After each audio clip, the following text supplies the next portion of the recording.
मुंशी प्रेमचंद हिंदी के कथा सम्राट की जयंती 31 जुलाई 2020 को हमने मनाई। मुंशी प्रेमचंद को याद करते हुए मुझे उनकी कहानी ईदगाह याद आती है और संयोग ऐसा कि 1 अगस्त 2020 को आज ईद का त्योहार है। ईदगाह कहानी की शुरुआत होती है रमजान के पूरे 30 रोज़ों के बाद ईद आई है। कितना मनोहर, कितना सुहावना प्रभाव है। ऐसा लगता है सूरज ईद की बधाई दे रहा है। गांव में हलचल है और सब ईदगाह जाने की तैयारी कर रहे हैं। सभी बच्चे बहुत खुश हैं और इनमें सबसे खुश है हामिद। हामिद की उम्र 4 से 5 साल की है, जिसके माता पिता नहीं हैं। वह अपनी बूढ़ी दादी अमीना के साथ रहता है। अब जैसे हम छोटे बच्चों को बहलाते हैं, उसकी दादी भी उसे वैसे ही कहती है। उसके अब्बू जान रुपये कमाने गए हैं, बहुत से तोहफे लेके आएंगे। अम्मी जान अल्लाह मियाँ से अच्छी अच्छी चीज़ लाने गई हैं। हामिद एक गरीब बच्चा है और दादी की इन बातों से वह खुश हो जाता है। एक बाल मन सोचता है कि पैसे आने पर वो अपने अरमान पूरा करेगा।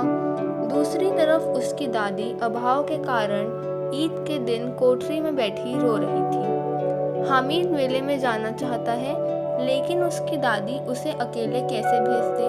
वह सोचने लगती है कि कहीं ये नन्ही सी जान घूम ना जाए, उसके पैरों में छाले ना पड़ जाए।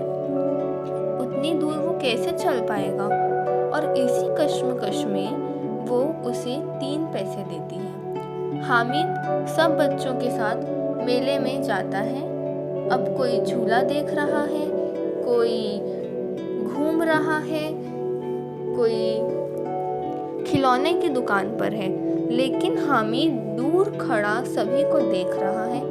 अभाव किस प्रकार से एक बच्चे को दूसरे बच्चे से अलग करता है। वे उसे चिढ़ाते हैं, उसे पूछते हैं कि वो 3 पैसे में क्या क्या लेगा। अपने मन को वो तर्क वितर्क करते उन चीज़ों के प्रति मोह छोड़कर आगे बढ़ता है और एक लोहे की दुकान पर चिमटा देखकर रुक जाता है और उसे ख्याल आता है कि उसकी दादी के पास चिमटा नहीं है। तवे से रोटियां उतारती है तो हाथ जल जाता है।